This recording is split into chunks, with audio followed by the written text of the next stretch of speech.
There's a lot of excitement and Oscar buzz around the film The Woman King. What may have gotten less attention is a life-altering triumph that is tied to the film's soundtrack. As NPR's Julie Height now tells us, the singer and songwriter Jessy Wilson was ready to walk away from music until her song Keep Rising was selected as the movie's closing song. Millions of people have heard this anthem over the credits of The Woman King. Its creator, Jessy Wilson, is returning to the same small East Nashville studio where she recorded it to redo the song for a music video. But this time, she's accompanied only by a piano track laid down in advance. We're doing it like that for cost efficiency. I'm an independent artist. This is all coming out of my pocket. So, to be honest, I just couldn't afford to have everyone here all day.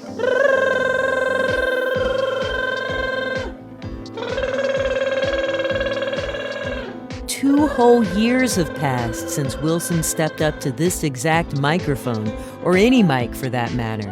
Well, it's been a minute since I've expressed myself musically. I feel a little nervous a little bit, but I also feel very, very excited. Take the metronome out. Got to understand.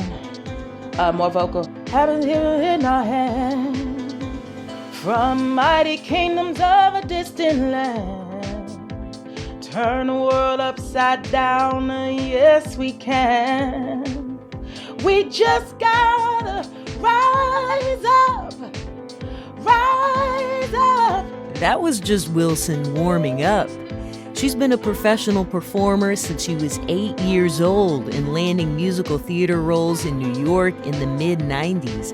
In high school, she lied about her age to secure a regular cafe gig, and she was hungry to learn the studio side of her craft when John Legend hired her to sing backup. Can I come with you to the studio, please? I'll be a fly on the wall. I won't make a sound. I just want to come. And he was like, yeah, absolutely. Wilson got into songwriting, collaborating with Legend, and contributing material to other R&B stars. She thought she might become one of those herself, but she couldn't get signed.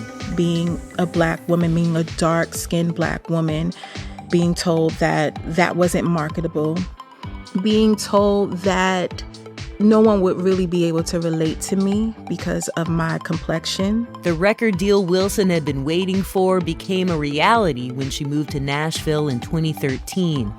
There she met a white musical partner named Callie North, and their soul-steeped roots rock duo Muddy Magnolias was a revelation to a country-adjacent scene that made more room for black musical influence than black music makers. Brittany Spencer, a rising country singer-songwriter and a black woman, took note of what Wilson brought to that business and recently called her to tell her so. The opportunities that a lot of artists like me are able to get right now, I think it's because little by little, people have been sowing seeds. It was important to me to reach out to Jessy and just let her know, I remember. And even if this space wasn't necessarily ready 5-7 years ago, man, I was there and I watched it and I didn't forget. When Muddy Magnolias broke up, Wilson started finding her voice as a solo artist on the atmospheric side of rock and soul with her album Phase. All of the context that people had of me as a vocalist was just this big singer. I made an intentional decision to never open up my voice past a certain place because I had been singing full out my whole life. And I wanted to hear the subtleties in my voice on record. Around that same time, Tyler, the Creator, tracked Wilson down on social media, urging her to sing on his album Igor. But those professional landmarks gave way to a string of personal losses. Her beloved grandmother died, and her healthcare worker dad barely survived COVID, which also brought her touring to a halt. Then she lost a pregnancy. Unfortunately, after 4 months, we lost our child, a boy who we named Willing. It just felt like I was just down in a hole. I kept looking for things to grab onto, but nothing was pulling me out. It's even hard to really like communicate or even think about those times because the despair was just beyond words. And in her compounded grief, it grew difficult for Wilson to deliver the song she owed her publisher. But one that she did submit after completing it with her co-writer Jeremy Lutito in this very studio was Keep Rising. like literally I wrote it right in the spot that I'm sitting in right now. This couch was here. Yeah. I mean, when I wrote the song, I was talking to Black people. There's a part of the lyrics that I'm also talking to myself about myself.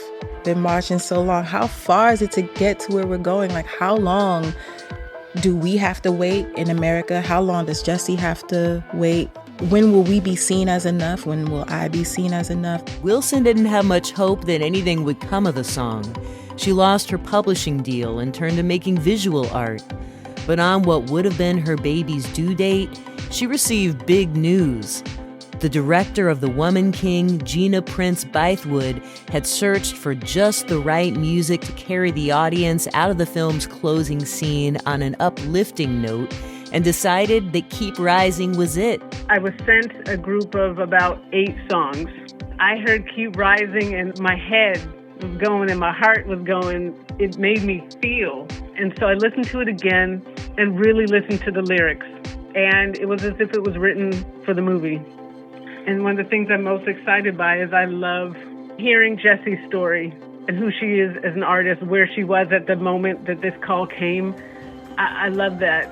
Wilson didn't at all mind adapting a couple of lines or making room for vocals from Beninese legend Angelique Kidjo. I feel so connected to the intention and their mission for what they want this movie to accomplish in our industries. I want to see more opportunities for women who have a message, who are dark-skinned. If I can somehow open any doors, then I feel like I can hold on to that, the possibility of that, as like my new found purpose. For NPR News, I'm Julie Height in Nashville.